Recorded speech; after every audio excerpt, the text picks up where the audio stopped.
Buenas tardes, profesor Dagoberto, y a todos los participantes del taller de lectoescritura creativa 2020, Chota en modo lectura.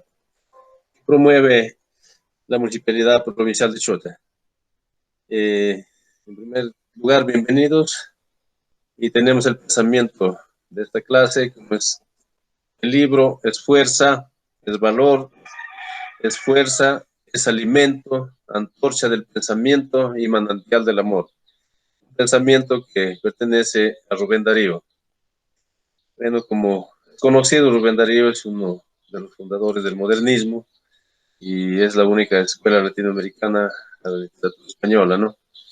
Ahí es donde él, con su creatividad, hizo de la poesía clásica, volverlo prosa y hacer la prosa poética, ¿no? Que influyó mucho en escritores como Juan Ramón Jiménez y otros escritores que cultivan este género literario y este estilo. El día de hoy tenemos en cuenta que vamos a tratar sobre, como propósito, conocer el valor de la fantasía en la narrativa, que es un ingrediente para que sea amena la lectura, ¿no? Y también reconocer el valor agregado en la narración. En estos dos aspectos vemos, ¿no? Aquí autores que han desarrollado este estilo y que lo podemos entender de la mejor manera. Estaremos tratando sobre la gramática de la fantasía y también el valor agregado dentro de la narración. Hemos considerado, después de hacer un análisis aquí con el profesor Dagoberto, sobre los cuentos que tienen como ingrediente la fantasía.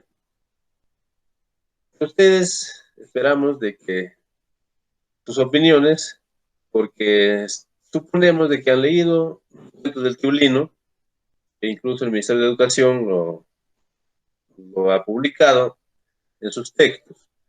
Lo tenemos, la colección completa de los cuentos del Teulino, el autor Andrés Ceballos.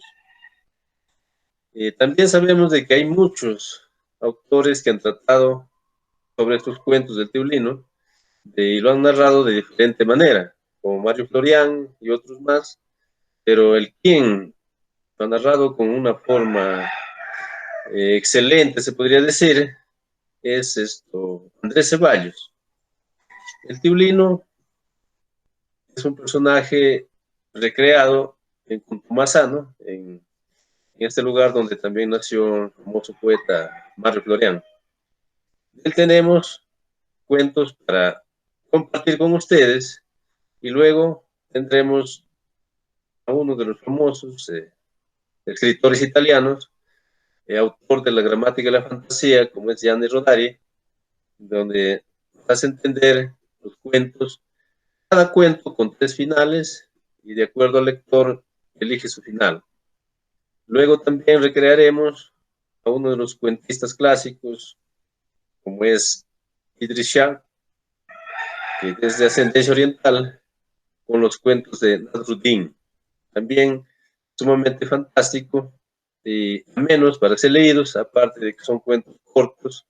Y la clase anterior hemos tratado este estilo, y entonces ahora vamos a ver unos ejemplos y al mismo tiempo algunas orientaciones para poder producir cuentos cortos y con su ingrediente respectivo, como es su fantasía y también el valor agregado, que también viene a ser lo mismo, pero haremos entender haremos la forma de ubicar, ¿no?, dónde está este ingrediente y dónde está el valor agregado. Tenemos aquí una muestra de este famoso libro que es Los cuentos del Teulino. Entonces, ahí, como dicen Andrés Ceballos, Lino León no es un personaje mítico, fue un hombre de carne y hueso, semejante a los Petel, a los Sánchez, a los Noreña y León, que aún pueblan Cosiete, que es un pueblito de Contumaxá, lugar donde trabajó como agricultor, en el que probablemente también nació. Claro, se conoce su obra, no tanto su biografía. Tenemos este cuento que ha impactado mucho, como es El Relámpago. Nos dice aquí Andrés Ceballos, porque hay muchos que, como vuelvo a repetir, han escrito también sobre el Tiulino. Y dice este famoso cuento. Que el Tiulino llegó a Cosiete. Cosiete es un pueblito, como digo, ¿no? Noche oscura ya. Por el camino vino peteándose a cada paso con los relámpagos. La tía Chuspe se quedó en el pueblo y en la sí, se quedó en el pueblo y en la cocina Mira, a ver un era ratito, una ¿están pequeña ingresando? interrupción, están ingresando los participantes y damos la bienvenida a quienes se van uniendo a este taller. Entonces, vamos a volver de nuevo a leer este cuento. Que el tío Lino llegó a Cosiete, noche oscura ya.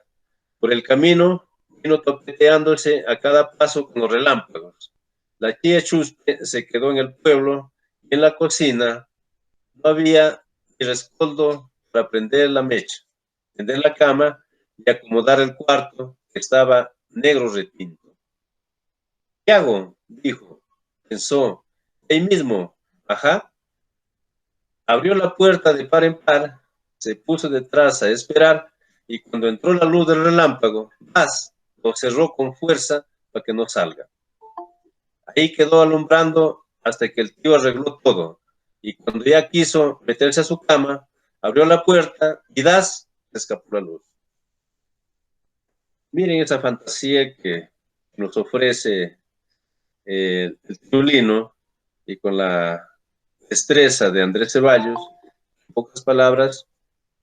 en pocas palabras, nos da a entender esta historia tan fantástica, porque a quién le puede ocurrir, ¿no? Esto, si luz no había, entonces había que atender o atenerse a la luz del relámpago cuando entraba por la puerta de su casa, luego capturarlo, cerrarlo a la luz del relámpago y tenerlo hasta donde se necesitaba, ¿no? Hasta el momento que él quería y el momento que ya esto, como hubiera querido apagar la luz, dejó escapar el relámpago y entonces ya durmió tranquilo en la oscuridad, ¿no? Esa es una fantasía que podemos recrear con nuestros lectores y compartir con ustedes para que de aquí en adelante podamos también crear nuestras propias historias dándole la fantasía respectiva. Porque fácil hubiera dicho que los relámpagos y bueno, se fue a su casa, luego ahí se cerró y el relámpago, pues bueno, seguía por afuera, pero con el luz, al relámpago lo capturó y entonces se alumbró hasta el momento que ya no lo necesitaba y entonces dejó que la luz del relámpago se vaya de la casa abriendo la puerta.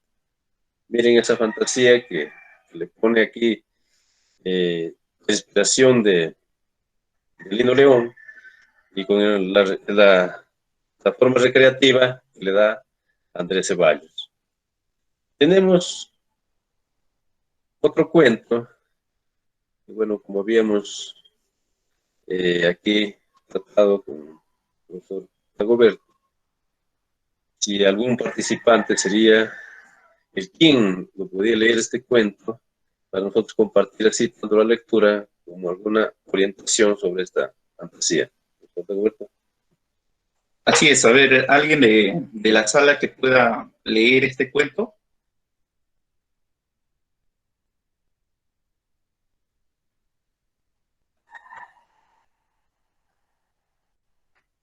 O de repente también algún comentario, ¿qué les ha parecido el primer cuento que hemos dado lectura?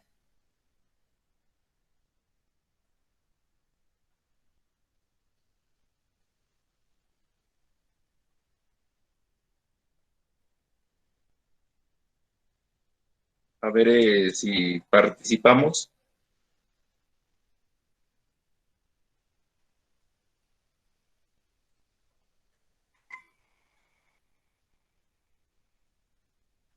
A ver si participamos en esta parte, a ver si nos ayudan con la lectura. Y hemos leído el cuento El relámpago del tío Lino y cómo se muestra, ¿no?, la fantasía y como un ingrediente de manera natural, ¿no? Se observa que inserta, ¿no?, en la narración y tratando del relámpago en torno, bueno, en la noche, como no había luz, él se aprovechó de este fenómeno natural. ¿Alguien que pueda leer otro de los cuentos del tío Lino, que es El macho moro? A ver, por favor.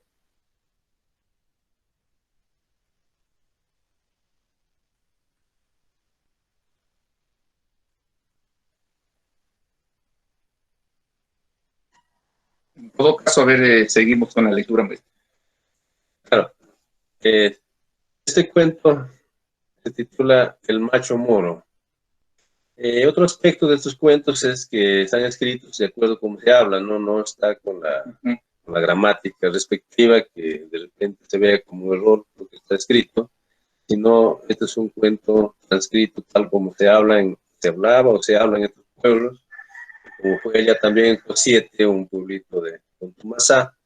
Y por cierto, también en nuestro lugar siempre tenemos esta forma de hablar todavía, y eso no es motivo de impedimento para que sea amena su lectura. Eso dice, por ejemplo, aquí, el tío Lino se iba a Cajamarca en su macho moro. Ese era el moro se refiere al color. A la oración llegó a Magdalena y la entradita nomás, donde vio un gramalotal, pidió posada. Donde vio, dice, ¿no? Que debía decir donde vio, ¿no? Y el gramalotal, bueno, había grama grande, ¿no? Pero nos dice así con esos términos para hacerlo más familiar a nuestros pueblos, a la costumbre de nuestros pueblos. El tío Lino se iba a Cajamarca en su macho moro. A la oración llegó a Magdalena y la entradita nomás, donde vio un gramalotal, dio posada. Suelte nomás el machito en la inverna, le dijo el dueño. A salir la cuesta de Cansacaballo, en la fresca, el tío Lino se levantó al primer gallo que cantó y oscuro, oscuro, se fue a agarrar su bestia. El gramalote estaba al tazo y no se distinguía el macho. Y eso vio unas orejas que venteaban por encima del pasto. Ahí está, dijo, y le echó lazo. El animal empezó a corcovear y el tío, ¿qué te pasa?, le dijo, si no eres así. Tuvo que mancornarlo en un bramadero que había en el corral para poder ensillarlo. Por la cuesta subía salto y salto. El tío pensaba, el gramalote lo ha puesto brioso. Así vamos a llegar temprano a Cajamarca.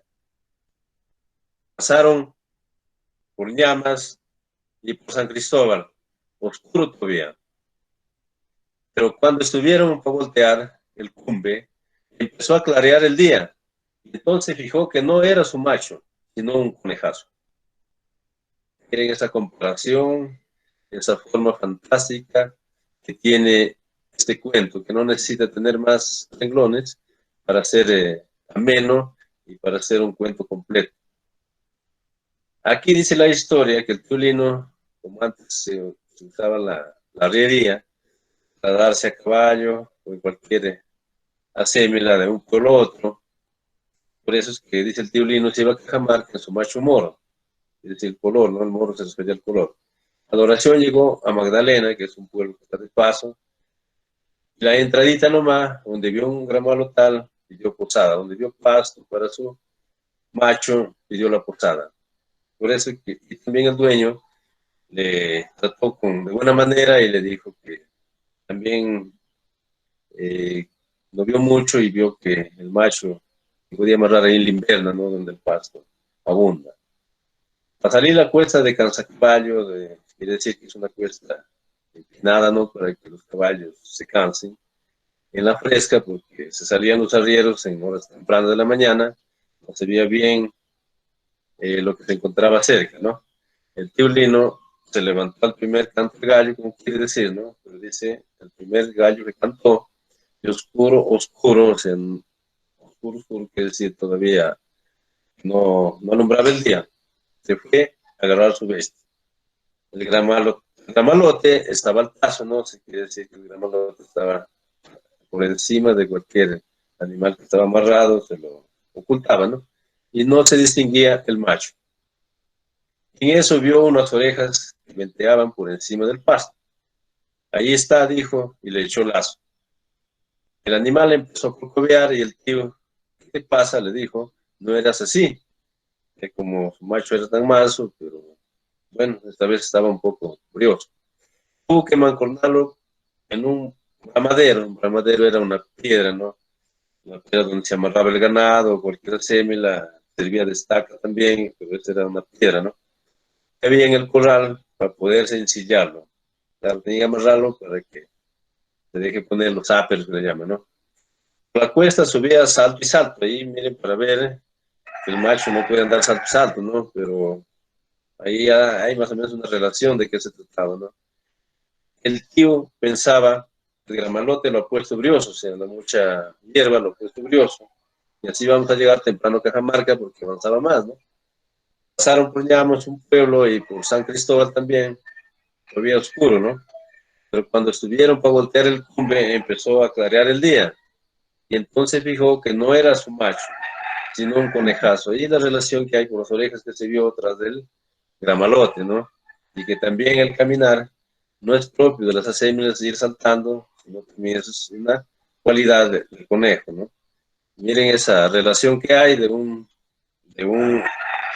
eh, de un renglón hacia otro, y arma la historia, que lo hace amena, y entonces al final es el macho moro, termina siendo un conejo, ¿no? Esa es la grandeza de estos relatos. Por eso es que decimos de que agregando la fantasía es como un ingrediente o un valor agregado para que tenga la cualidad de un cuento llamativo y así admirado por todos. Sí, Profesor Blasco, miren, entonces, estimadas, estimados, como estábamos viendo, cuán valor la fantasía, ¿no? La fantasía en los relatos. La fantasía es de suma importancia, ¿no? Y si nos damos cuenta acá, eh, con estos cuentos del tío Lino, mmm, aparentemente son, digamos, objetivos y obedecen a, digamos, a hechos concretos, la realidad, los lugares, pero el ingrediente ahí está, ¿no? El de la fantasía, ¿no? En el caso, por ejemplo, del relámpago, nos damos cuenta de cómo, ¿no? Hay la fantasía de atrapar un relámpago que le va a servir para alumbrarse, acomodarse y luego dejarlo escapar, como apagar el foco, ¿no? Y en este caso, en el macho moro, igualmente, ¿no? Como decir el profesor Blasco, la fantasía está inserta ahí en que por ser de noche de este macho moro lo confunde y, bueno, digamos, cabalga en un conejo, miren. Entonces la fantasía es ese valor que le da, ¿no?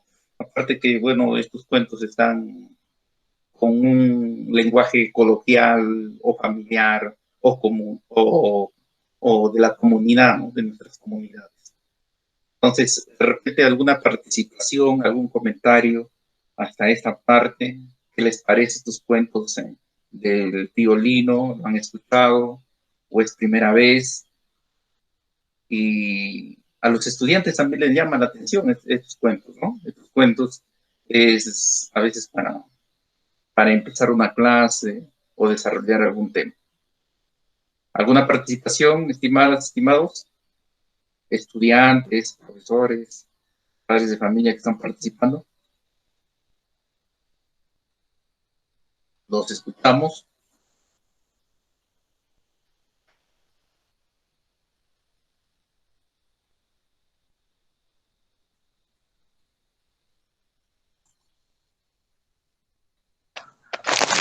Profesor, buenas tardes. Buenas tardes. Adelante. Bueno, los cuentos están muy interesantes. La verdad es que cuando estaba en secundaria ya conocía respecto al escritor, pero siempre estuve interesado, ¿no? Por conocer más sobre sus cuentos. había leído uno donde se van de casa y traen un venado y, Sí, y sí, así resulta es. que mientras se van a traer cuchillo para que lo maten, y resulta que se escapa, ¿no? Y bueno, muy interesante. Felicitar al maestro Dagoberto, al maestro Blasco, por este maravilloso trabajo, por este maravilloso encuentro, pues, ¿no? Y sigamos disfrutando. Muchas gracias. Muy bien, gracias. Justamente como estamos viendo la narrativa fantástica, el valor, como decíamos en la narrativa especialmente, es ese ingrediente fantástico, ¿no? Pero cómo lo vamos insertando también ese ingrediente fantástico. De tal manera que nos estamos dando cuenta, aparte de que tienen fantasía estos cuentos, también un poco son como que graciosos, amenos, ¿no? Para el lector. Bueno, vamos a seguir entonces disfrutando.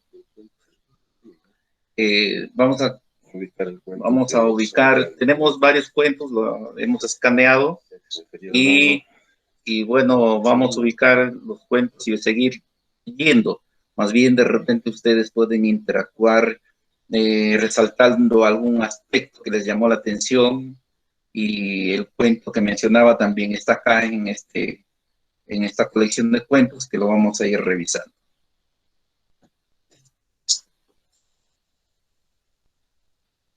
Bien. Justamente vamos a ubicar ese cuento que refería nuestro amigo participante para disfrutar. Tenemos varios cuentos para leer.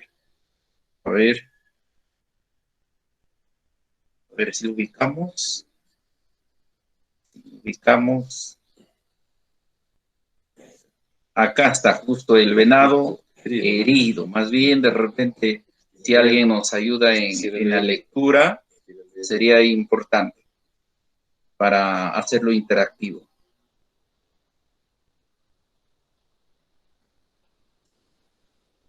Un ratito, parece que están ingresando.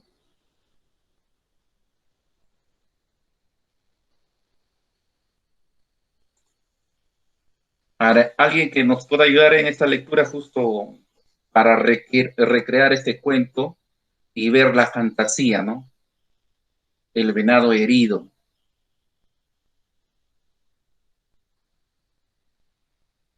En todo caso, mientras se animan, profesor Velasco, a ver, seguimos con la lectura.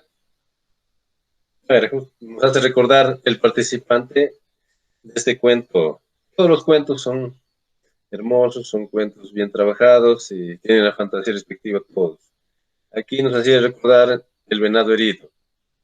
El tío Lino agarró su escopeta y se fue a matar perdices, pero como no tenía munición, cargaba con alberjas. Y eso que estaban por el Cunantén, es un lugar, ¿no? Cuando se encontró con un venadazo. ¿Qué hago? Dijo. A ver, un ratito para compartirlo, porque no se está compartiendo, ¿no? Estábamos pidiendo la participación y no se estaba compartiendo. Disculpen. Ahora sí, vamos a ver, para que nos ayuden en la lectura. A ver, se observa, ¿no?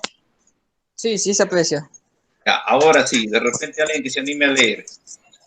A ver, yo. Ya, muy bien. El venado herido. El tío Lino agarró su escopeta y se fue a matar perdices. Pero como no tenía munición, cargaba con alberjas. En eso que estaban por el cuantén, cuando se encontró con un venadazo. ¿Qué hago? Dijo. No traje cortadillo.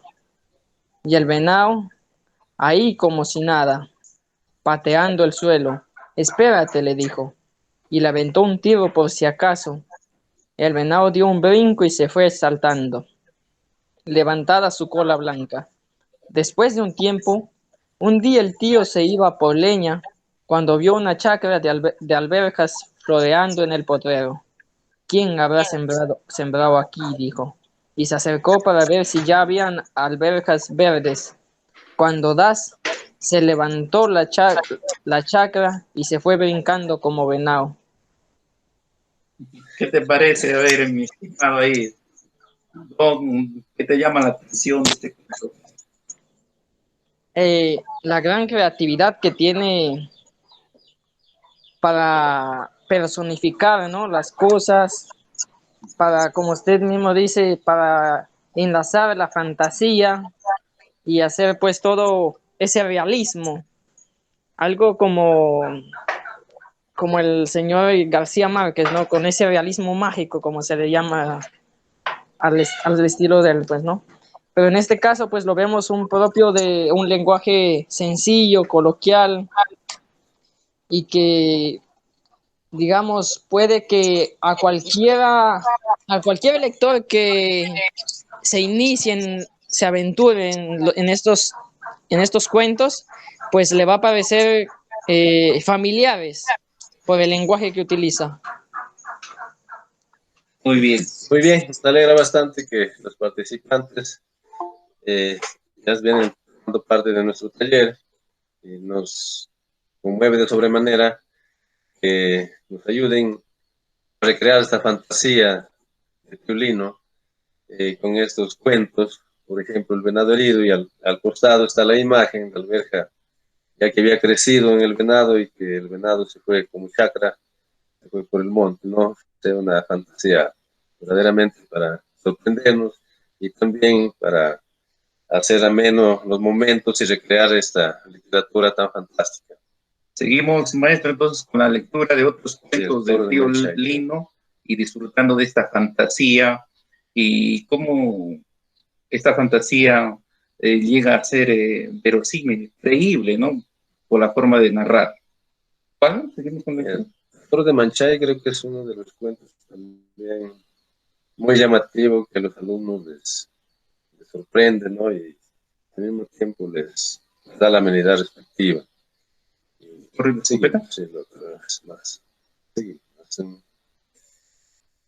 Justamente el relámpago.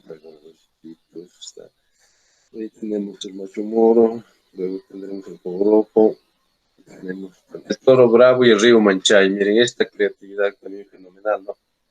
Este es uno de los cuentos también que mucho lo recrean y lo cuentan tanto profesores, alumnos, como padres de familia y todos los aficionados a la literatura, ¿no? Tenemos aquí otro cuento y su fantasía respectiva.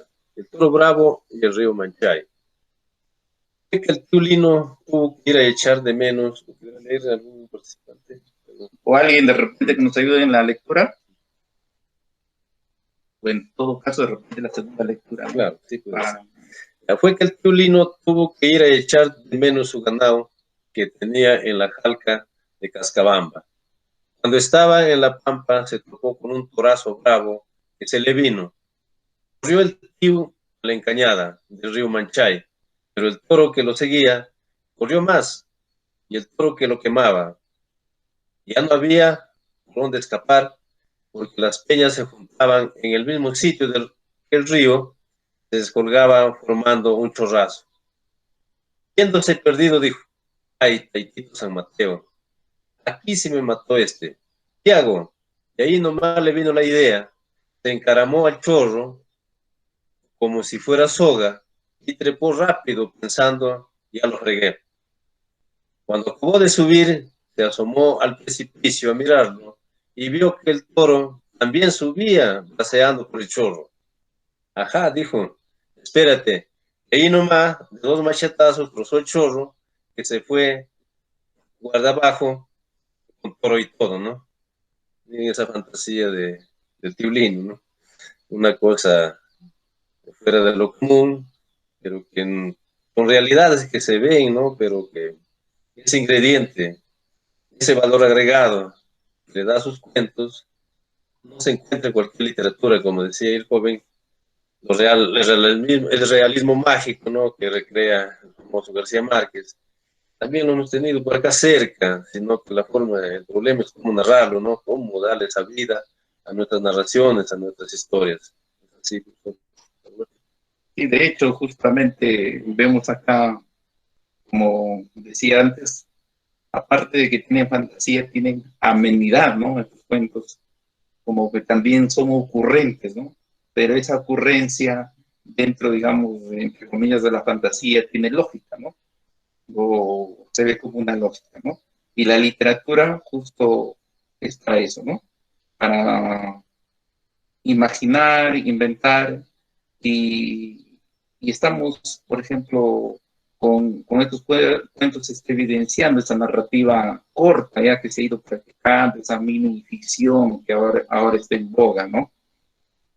Y también que esto nos sirva para componer, ¿no? Para hacer nuestras narrativas, partiendo así de experiencias de repente y dándole un valor agregado de una manera fantástica. Creo que no tenemos que envidiar, digamos, en cuestión de otros autores, ¿no? Seguimos, ¿qué pasa? ¿Alguien quiera leer? Podemos. ¿Cuál título ubicamos?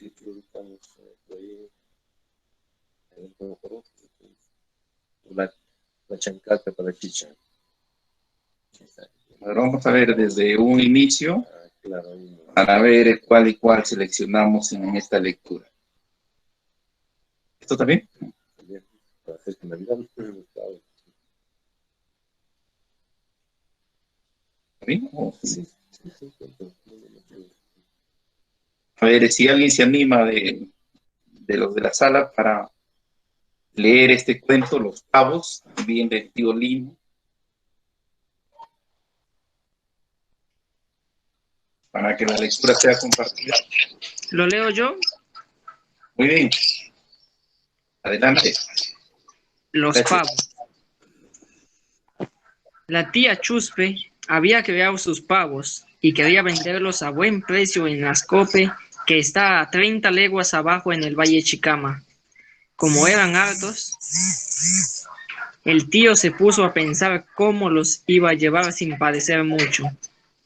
Un día dijo, ya está, y al otro día salió de madrugada en su macho moro diciéndole a la tía Chuspe que los deje de hambre 2 días, y al otro día temprano los haré a la fila del cerro. Nondón de donde se divisa el valle. Cuando el día la tía columbró desde Nondón un humito por Sausal y a lo lejos se oyó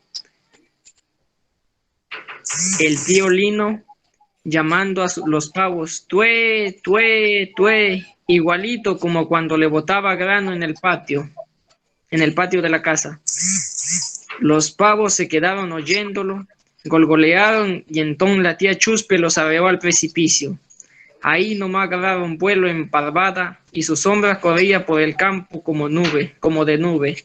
Cuando pasaron por cascas, los casquitos salieron de sus casas y se espantaron con la sombra y el ruido. Desde ese día se quedaron pálidos hasta hoy. Mientras tanto, el tío llame y llame hasta que llegaron los pavos, se asentaron, comieron su maíz que les había regado y después los arreó como chivos hasta Ascope, que ya estaba cerca. Gracias.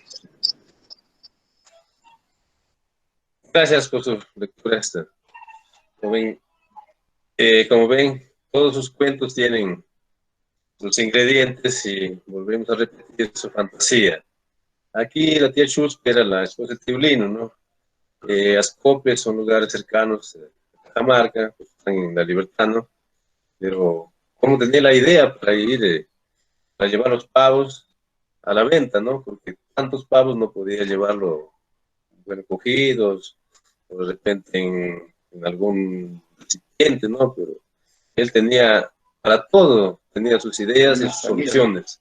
Eso es lo que, la grandeza de tus cuentos es que había solución para todo, ¿no? El tío Lino sacaba solución para todo. Esa es la grandeza de tus cuentos, ¿no?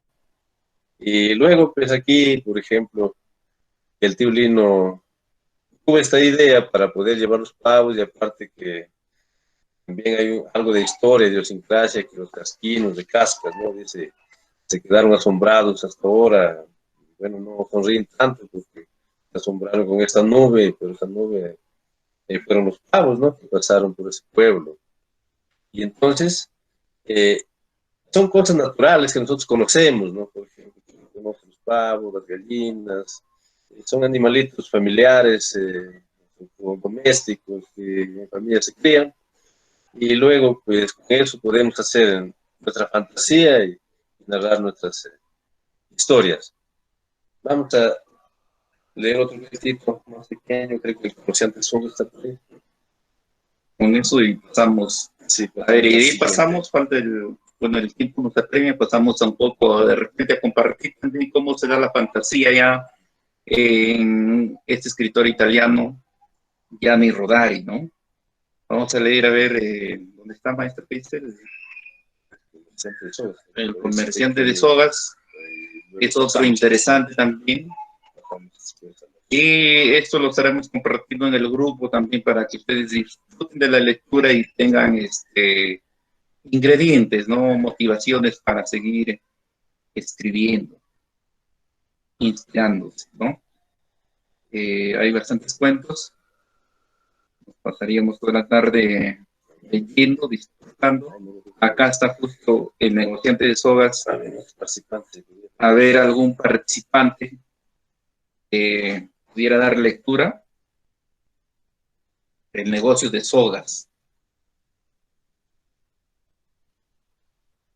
Y si nos damos cuenta también estos cuentos van desarrollándonos un poco la creatividad para llegar a la solución, de alguna manera, a algún problema, a alguna situación, ¿no? Como la literatura, con la literatura podemos aprender de todo, ¿no? ¿Alguien que se anima a leer? A ver. El negocio de sogas.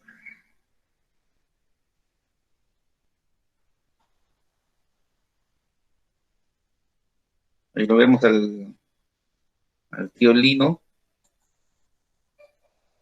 en su macho moro. En todo caso, maestro, siga con la lectura. Bueno, aquí tenemos otra reliquia de estos cuentos, una reliquia literaria. El negocio de sogas. El tío Lino había visto que era buen negocio de sogas en Ascope. Cuando las pencas estuvieron maduras, amontonó cantidades de cabuya en Cascabamba y torció las sogas mientras cuidaba a sus vacas. Cuando terminó, se dio cuenta que iba a necesitar muchas bestias para cargar tanta soga. Pero un día llevó a la tía Chuspe a Cascabamba y lo dejó ahí diciéndole que vaya amarrando una soga tras otra, mientras él, en su macho, iba jalando bajada abajo hasta el valle.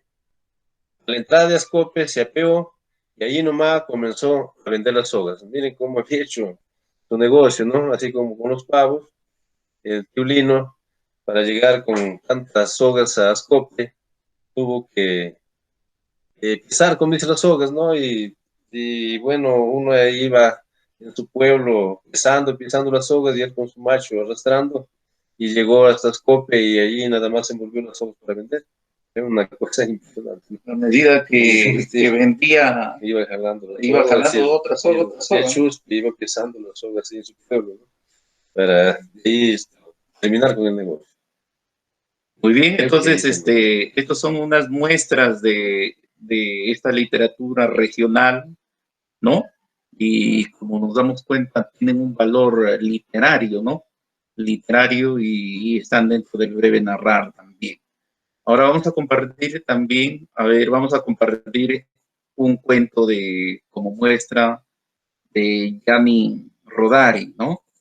Habíamos estado hablando acá con el profesor Blasco y vamos a compartir este cuento, esto sí es un poquito más largo, de Gianni Rodari, ¿no? Y vamos a ver, el título de la obra de Gianni Rodari es Cuentos para jugar, ¿no? Una colección de 17 cuentos, ¿no? Y nos vamos a ubicar a un cuento, en el cuento. La característica de estos cuentos, como lo mencionaba el profesor Blasco, tienen 3 finales y hasta de repente uno le puede dar otro final más. O cuando trabajamos con los estudiantes, podemos hacer que le den otro final diferente, ¿no? Entonces acá tenemos este cuento, Pinocho el astuto, ¿no? El maestro. Terminando con, eran los cuentos de Tulino, así para recrearse muchos cuentos más, por ejemplo, el cuento de cuando Tío Lino iba por un camino, ¿no? Viaje y su bordón de sauce, podríamos decirlo, de una rama de sauce verde, y luego se encuentra con un amigo, con un conocido, y se ponen a conversar. Tanto había sido la conversación que en el momento de irse el Tío Lino ya no pudo sacar su bordón de la tierra porque había creado raíces, ¿no? Así que había creado el sauce y había creado ramas y raíces. De tanto fue la demora de la conversación. Esa es una, y otra es de que cuando por una fiesta no tenía fuegos artificiales, capturó luciérnagas y por un tubo lo sopló, ¿no? Y esos fueron el castillo, la vez que había creado su fiesta de San Mateo allá en Sano, que es su patrón del pueblo. Entonces, esa es la fantasía propia de nuestra región. Ahora queremos volar un poco a Italia. Gianni Rodari es italiano, pero un maestro de la fantasía. Aquí tenemos un cuento, como dice aquí el título, Pinocho el astuto. ¿Quién no conoce a Pinocho mediante la televisión, las revistas, y muchos temas también, la fantasía de los niños? Dice, había una vez Pinocho, pero no el libro de Pinocho, este era otro. También era de madera, pero no era lo mismo. No lo había hecho Gepetto, se hizo él solo. También él decía mentiras, como el famoso muñeco, y cada vez que las decía, se alargaba la nariz a ojos vista. Pero era otro Pinocho. Tanto es así que cuando la nariz le crecía, en vez de asustarse, llorar, pedir ayuda, patada, etc., tomaba un cuchillo o sierra y se cortaba un buen trozo de nariz. Era de madera, ¿no? Así que no podía sentir dolor. Y como decía muchas mentiras y aún más, en poco tiempo se encontró con la casa llena de pedazos de madera. Qué bien, dijo, con toda esta madera vieja me hago muebles, me los hago y ahorro y el gasto del carpintero. Hábil desde luego lo era. Trabajando se hizo la cama, la mesa, el armario, las sillas, los estantes para los libros, un banco. Cuando estaba haciendo un soporte para colocar encima la televisión, se quedó sin madera. Ya sé, dijo, tengo que decir una mentira. Fui afuera y buscó a su hombre. Venía trotando por la acera un hombrecillo del campo, de esos que siempre llegan con retraso a tomar el tren. Buenos días. ¿Sabe que tiene usted mucha suerte? ¿Yo? ¿Por qué? Todavía no se ha enterado. Ha ganado 100 millones de la lotería. Lo ha dicho la radio hace 5 minutos. No es posible.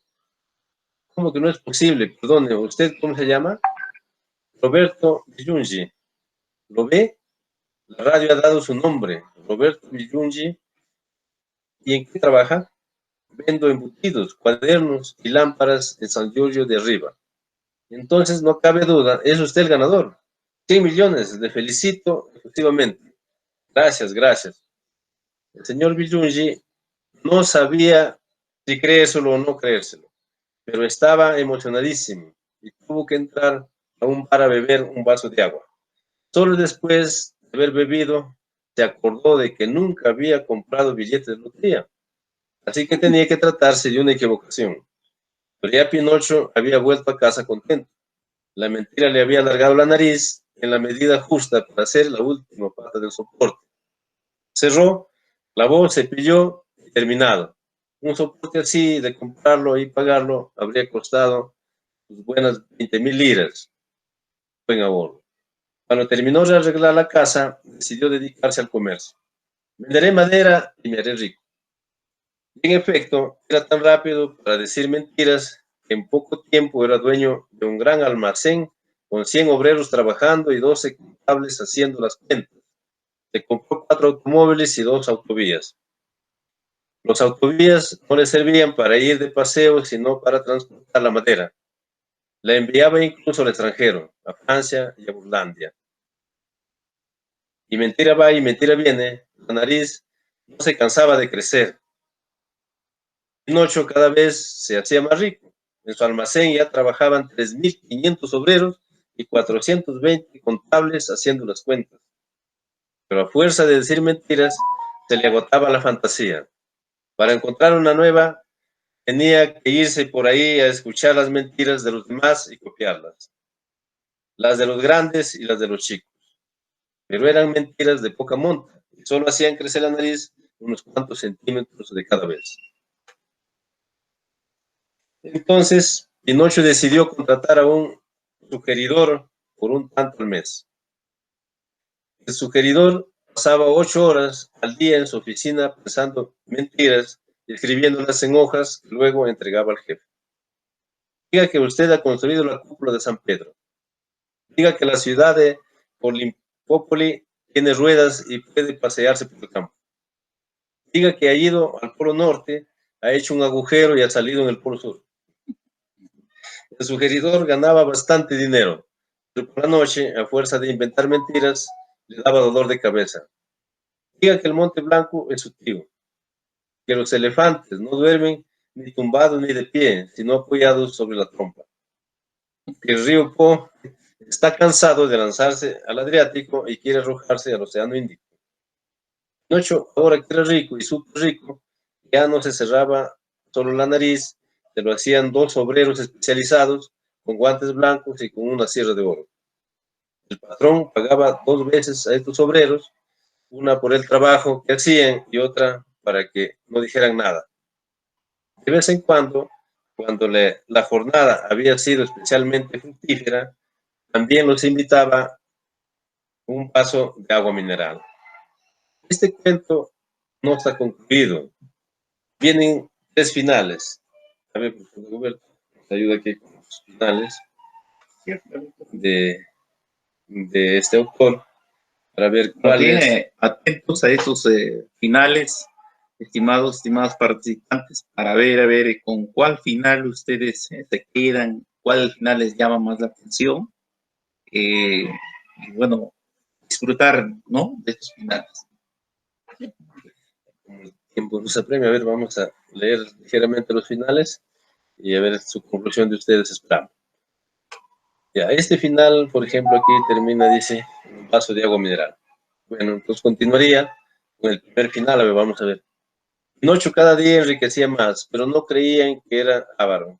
Por ejemplo, el sugeridor le hacía algunos regalitos, una pastilla de menta, una barrita de regaliz, un sello de Senegal. En el pueblo se sentían muy orgullosos de él, querían hacerle alcalde a toda costa, pero Pinocho no aceptó porque no le apetecía asumir una responsabilidad tan grande. Pero puede usted hacer mucho por el pueblo, le decían. Lo haré lo mismo. Regalaré un hospicio a condición de que lleve mi nombre. Regalaré un banquito para los jardines públicos para que puedan sentarse los trabajadores viejos cuando están cansados. ¡Viva Pinocho! ¡Viva Pinocho! Estaban tan contentos que decidieron hacerle un monumento. Y se lo hicieron de mármol en la Plaza Mayor. Representaba un Pinocho de 3 metros de alto, dando una moneda a un huerfanito de 95 centímetros de altura. La banda tocaba, incluso hubo fuegos artificiales. Fue una fiesta memorable. Este final será el aceptable para este cuento. Tenemos el segundo final. Pinocho se enriquecía más cada día y cuanto más se enriquecía, más avaro se hacía. El sugeridor, que se cansaba inventando nuevas mentiras, hacía algún tiempo que le pedía un aumento de sueldo. Pero él siempre encontraba una excusa para negárselo. Usted enseguida habla de aumentos, claro, pero ayer me ha inventado una mentira de cuarta. La nariz no se me ha alargado 12 milímetros. Y 12 milímetros de madera no dan ni para un escarbadiente. Tengo familia, decía el sugeridor. Ha subido el precio de las papas, pero ha bajado el precio de los bollos. ¿Por qué no compra bollos en vez de papas? La cosa terminó en que el sugeridor empezó a odiar a su patrón, y con el odio nació en él un deseo de venganza.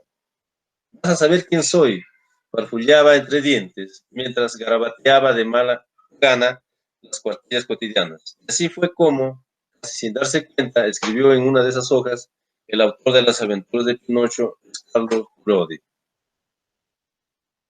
La cuartilla terminó entre las de mentiras. Pinocho en su vida había leído un libro pensó que era una mentira más y la registró en la cabeza para soltársela al primero que llegara.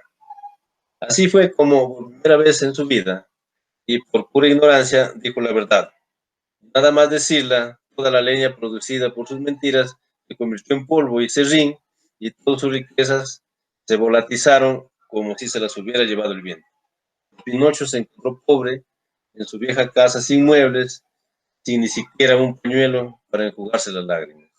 Este final podría ser, o aquí tenemos el tercer final, que entre estos tres, uno tiene que ser el final del cuento.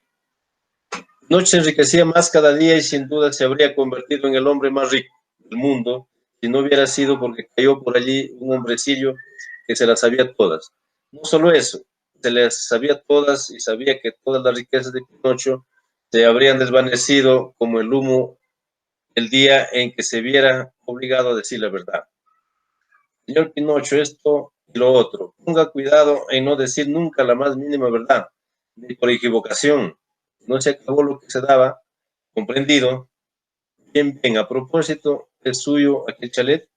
No, dijo Pinocho de mala gana, para evitar decir la verdad. Estupendo, entonces me lo quedo yo. Con ese sistema el hombrecillo se quedó los automóviles, los autovías, el televisor, la sierra de oro. Pinocho estaba cada vez más rabioso, pero antes se habría dejado cortar la lengua y decir la verdad. A propósito, dijo por último el hombrecillo, ¿es suya la nariz? Pinocho estalló. Claro que es mía, ¿y usted me podría quitármela? La nariz es mía, y hay de qué la toque. Eso es verdad, sonrió el hombrecito. En ese momento, toda la madera de Pinocho se convirtió en serrín. Sus riquezas se transformaron en polvo. Llegó un vendaval que se llevó todo, incluso al hombrecillo misterioso, y Pinocho se quedó solo y pobre, sin ni siquiera caramelo para la tos que llevar a la boca. Eso fue uno de esos finales, es el final del cuento, algo un poco amplio porque pasábamos de los cuentos cortos aquí a unos cuentos un poquito más recreados también con fantasía, pero más amplios. La hora que se nos agota, Roberto podría hablar de Madrudín. A ver, estimadas, estimados, estamos llegando a la parte final. ¿Qué les ha parecido? ¿Algún comentario? ¿Con cuál final más se identifican de este cuento de Dani Rodari? Que se refiere a Pinocho el astuto, con tres finales, ¿no? Ese es, miren, el valor agregado también que le da Gianni Rodari a los cuentos, no solamente con un final, sino con un primer final, segundo final y tercer final, y también que nosotros podemos hacer un cuarto final, ¿no? ¿Qué dicen? A ver, hasta acá.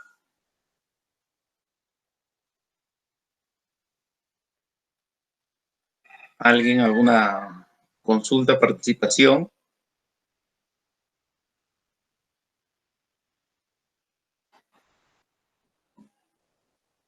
En todo caso, con esto estamos finalizando, ya más bien compartiríamos al WhatsApp del grupo para que lean también. Hay unos cuentos también de ese estilo fantástico de Nasruddin, ¿no? O que en todo caso de repente también podemos leer brevemente uno.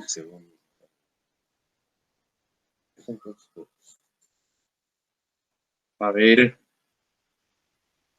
¿qué dicen? ¿Ya se fueron? ¿Están ahí? Vamos a ver, tenemos unos cuentos también que ¿cuál de ellos?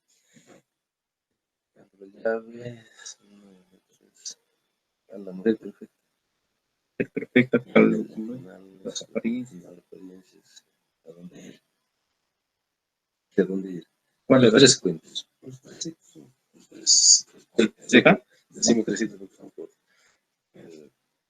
Aquí tenemos a Nasruddin, porque queremos que se lleven una muestra de cada autor que hoy día íbamos a tocar, pasando las horas, pasando los minutos. Nasruddin es un cuentista oriental, es clásico, más antiguo que el Tulino y que Gianni Rodari, pero por su interés y por su calidad, podemos decir de que también vayan a nuestra colección para contar estas amenidades. Aquí tenemos un cuento de Nasruddin que es La mujer perfecta. Nasruddin conversaba con un amigo. Entonces, ¿pensaste en casarte? Sí, pensé, respondió Nasruddin. En mi juventud resolví buscar a la mujer perfecta. Crucé el desierto, llegué a Damasco y conocí a una mujer muy espiritual y linda, pero ella no sabía nada de las cosas de este mundo. Continué viajando y fui a Istafán. Allí encontré a una mujer que conocía el reino de la materia y el del espíritu, pero no era bonita. Entonces resolví ir hasta el Cairo, donde cené en la casa de una moza bonita, religiosa y conocedora de la realidad material. ¿Y por qué no te casaste con ella? Ah, compañero mío, lamentablemente ella también quería un hombre perfecto. Sí, buscaba la mujer perfecta, pero también el que él encontró buscaba el hombre perfecto y no había entendimiento, ¿no? Aquí tenemos otra muestra en a dónde ir. ¿A dónde ir?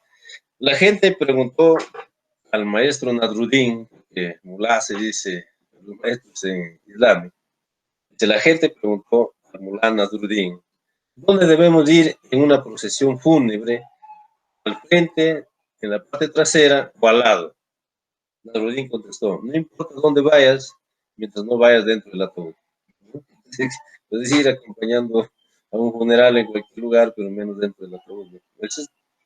Estos cuentos son clásicos y llamativos y contribuyen a que la fantasía es un ingrediente infaltable de la narración.